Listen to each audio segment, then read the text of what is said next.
こんにちは。行政書士社会保険労務士の大園です。中小企業経営のちょっといい話ということで動画をお送りをしております。今回は、令和8年度、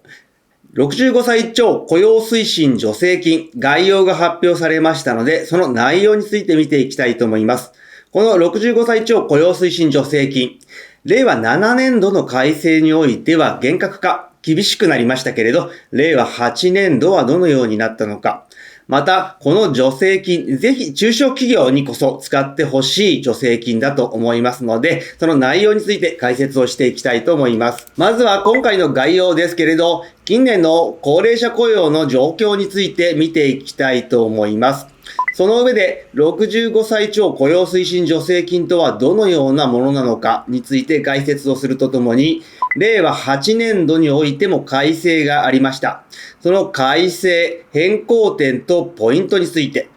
またこの助成金はコースが3つ設けられておりますので、各コースの概要をざっと解説をした上で、この65歳超雇用推進助成金、どのような企業にお勧めしたいかについて、おすすめポイントを解説をしていきたいと思います。まずは、高齢者雇用の近年の状況について見ていきたいと思います。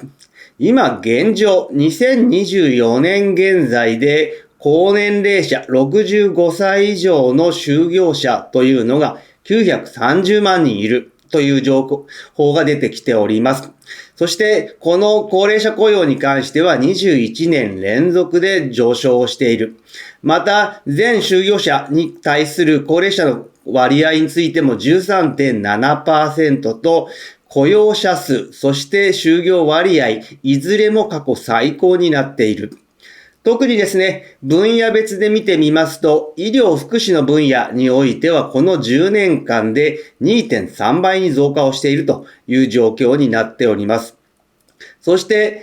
人手不足というのもありますけれど、高齢者雇用、増えてきている中で、高年齢者への雇用の取り組み、環境改善という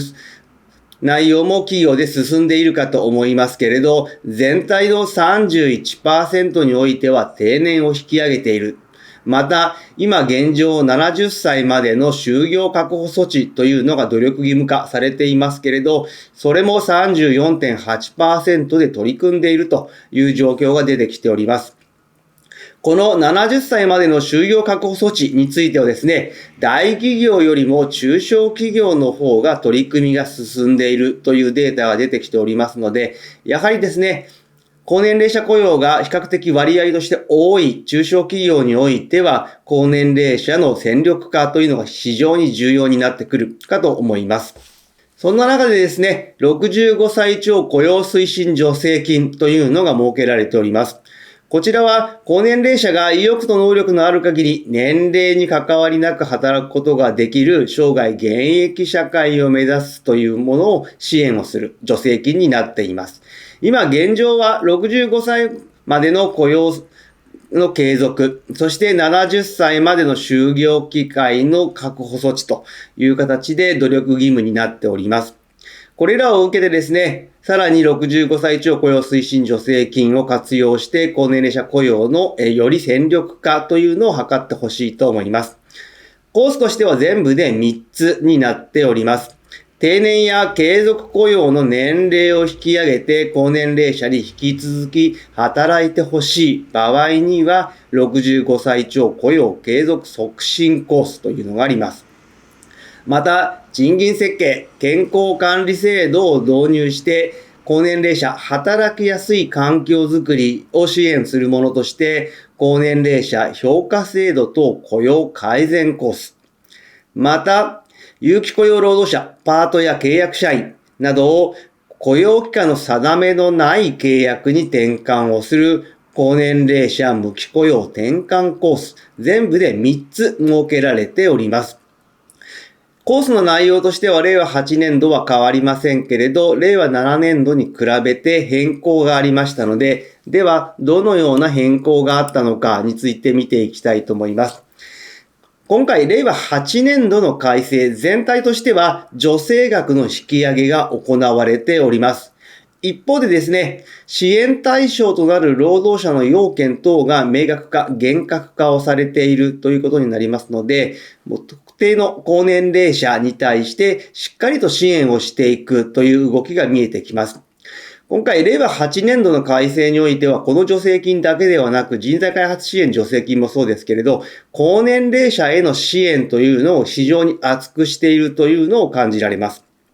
そして、この65歳超雇用推進助成金の中で、コース別に見ていきますと、まずは65歳超継続雇用促進コースに関しましては、一部はですね、定率助成であったものから定額助成に変更になっている。また、1回限りの支給申請といったものを廃止をしている。さらにですね、専門家への委託の経費というのが要件の一つになっておりましたけれど、こちらが廃止をされているという状況になっております。また、高年齢者の評価制度の導入のコースにつきましては、賃金制度、処遇の見直しは充実がされておりまして、さらにですね、一方で柔軟な働き方、研修などに関しては助成額が引き上げということで、賃金制度、処遇の見直しを非常に重視をしているというのがわかります。また、高年齢者の無期雇用転換コースに関しましても、助成額、令和7年度は下がったんですけれど、令和8年度は引き上げられるとともに、転換対象労働者が明確化、要件が厳格化されておりまして、雇用期間要件というのが新設をされているという形になっておりまして、この助成金、令和8年度の改正全体としては、待遇の見直しを重視をしている。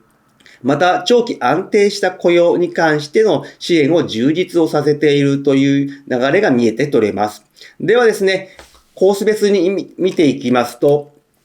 65歳超雇用継続促進コースですけれど、取り組みの内容としては、65歳以上への定年の引き上げ、もしくは定年の廃止、そして継続雇用制度の引き上げ、導入という形になっております。そして取り組み内容としては専門家への経費の支出というのが廃止をされておりますが、その他はですね、大きく変わっておりませんで、雇用管理措置として一つ以上実施しなければならないということで、例えばですね、職域の拡大ですとか、賃金体系の見直し、そして勤務時間制度の弾力化などに行っていくという形になっております。そして助成金の支給上限につきましては取り組み内容によって変わるんですけれど、定年の引き上げもしくは廃止をした場合、こちら上限が引き上げになっておりまして、従来は160万円が上限だったところが今回は240万円になっておりまして、やはり定年の廃止というのを支援をしているのが読み取れるかと思います。さらにですね、自社、他社に問わず継続雇用制度に関しましては、一部金額が変わっているものの、他社の雇用継続制度の導入に関しては、定率支給だったものが今回は定額支給になっているということで、より長く働くことに対しての支援が厚くなっているということがわかるかと思います。一方でですね、高年齢者評価制度等雇用改善コースに関しましては、取り組み内容としては大きく変わっていませんが、助成金の支給額に関しては、今までは1本だったんですが、今回は2つに大きくカテゴリーが分かれておりまして、評価の仕組み、賃金、人事処遇制度等の場合は、中小企業では60万円。それ以外では30万円という形で少し金額差をつけているという状況になっております。さらにですね、これら取り組む上で、機器の導入、いわゆるシステム、ソフトウェア等を入れる場合の経費助成というのもありまして、導入経費の中小企業では 60% が支給がされるという形になっております。ただしですね、上限は50万円になっています。この制度に関しましては、申請にあたっては計画を出さなければいけないので、取り組みの3ヶ月前までに計画申請を忘れずに申請をしてください。そして多く使われるのが高年齢者無期雇用転換コースではありますけれど、こちらはですね、50歳以上かつ定年未満の有期雇用労働者を無期に転換をした場合という形で、令和7年度助成額が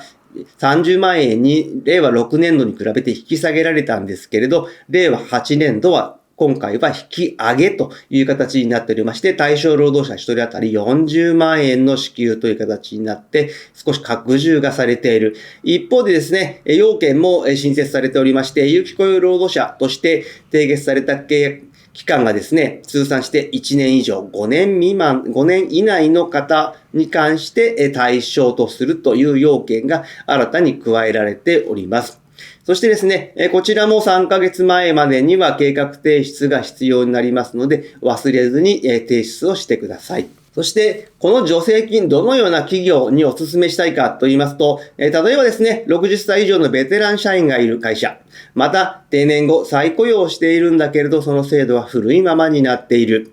そして最近問題になっていますけれど、人手不足で若手の採用ができない。若手の採用だけでは回らない。そんな企業。そして、技能、営業、人脈、現場のノウハウを持つ高齢社員がいる場合、また、50歳以上の有期契約社員やパート、長く雇っている方、そして、賃金制度、勤務時間、健康管理、安全配慮見直したいというような企業ですね、ぜひこの65歳以上雇用推進助成金を活用してほしいと思います。高年齢者を雇い続ける会社からですね、高年齢者が活躍できる会社へ変えていってほしいと思います。今日の内容が明日からの経営にちょっとだけ役に立つことを願っております。ご視聴ありがとうございました。それではまた次回。